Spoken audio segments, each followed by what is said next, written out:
Welcome to This Explainer. Okay, today we're diving into a medical reality where, literally, every single second counts. When a stroke happens, the clock doesn't just tick, It echoes. It's an absolute race against time, and knowing exactly what to do in those critical moments can mean the difference between a full recovery and permanent damage, or even worse. So, let's get started. Here's our roadmap for today.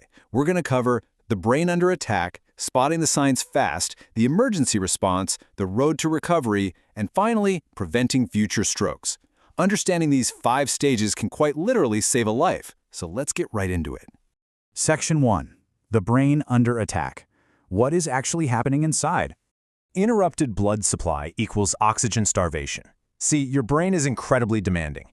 Despite being only 2% of your total body weight, it hogs a massive 20% of your oxygen.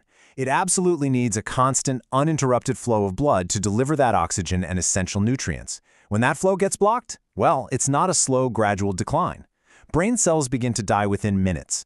That rapid cell death is exactly what makes a stroke such a profound, immediate medical emergency. Now, an overwhelming majority of strokes, about 85% of them, fall into one specific category called ischemic strokes. The remaining 15%, those are hemorrhagic strokes and a few other rare types. Now, what's really interesting here is how different the mechanics of these attacks actually are. The ischemic stroke, that 85% majority we just talked about, is basically a plumbing issue. A blood clot or blockage forms in a brain artery, and it severely reduces blood flow. But a hemorrhagic stroke, totally different.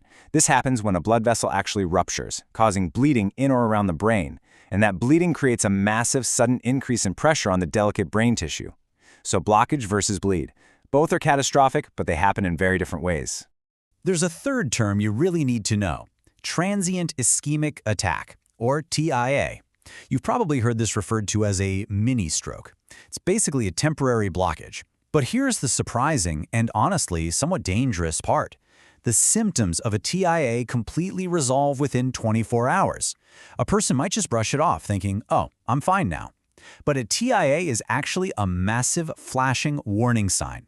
It is literally your body telling you that a full-blown stroke is highly likely in the future.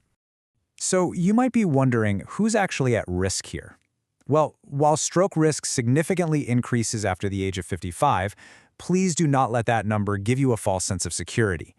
Strokes can absolutely affect both men and women at any age. And yeah, that includes young adults too. It really doesn't discriminate. Right, moving on to Section 2, spotting the signs fast. We really need to know how to act quickly here. I want you to permanently anchor this acronym in your memory. Seriously, lock this in. The FAST rule. F stands for face drooping. Like, does one side of the face appear uneven or numb? A is for arm weakness. If they try to raise both arms, does one just kind of drift downward?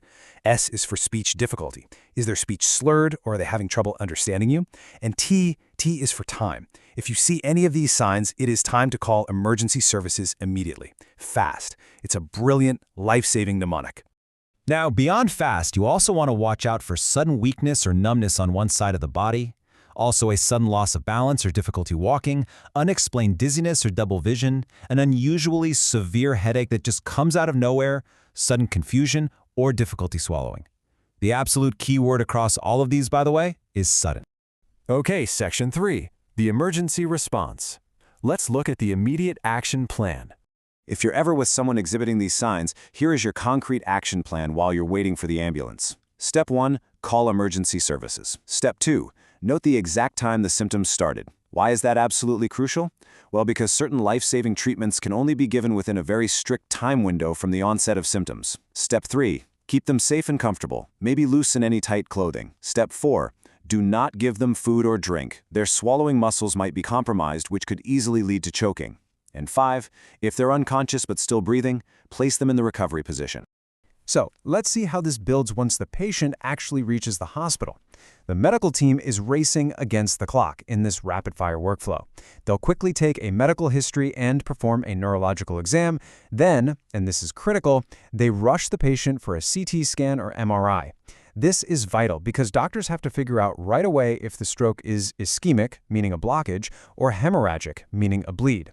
Following that, they'll run blood tests, an ECG to check heart rhythms, or maybe a carotid ultrasound to look at the arteries in the neck to find the root cause.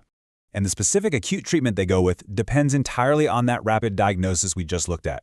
If it's a blood clot, they might use clot-busting medications or perform a mechanical thrombectomy, which is where they thread a tiny device into the vessel to physically pull the clot out. Pretty amazing, right?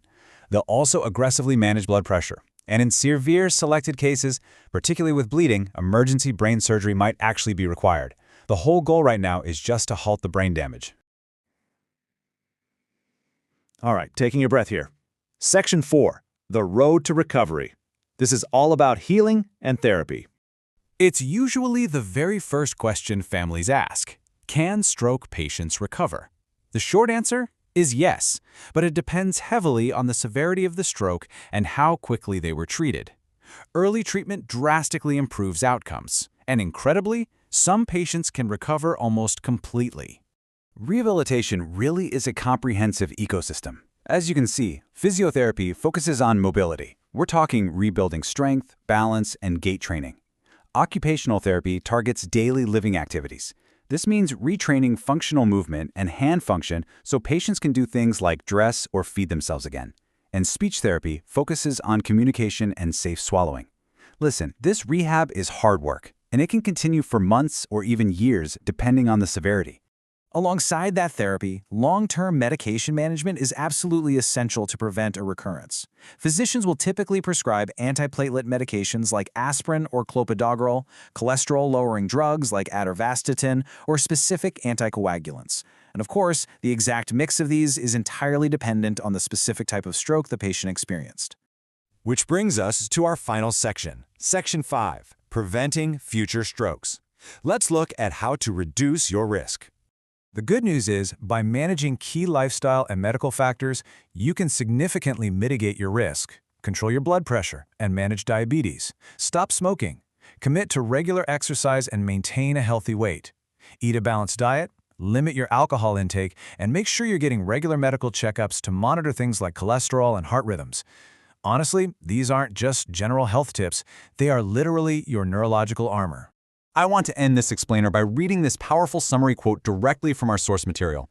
Stroke is a medical emergency. Recognizing symptoms early and seeking immediate treatment can save brain function, reduce disability, and save lives. Remember the FAST rule: face, arm, speech, time. So my question to you is, who is the very first person you need to share the FAST rule with today? Keep it in your back pocket, it might just save their life. Thanks so much for joining me on this explainer.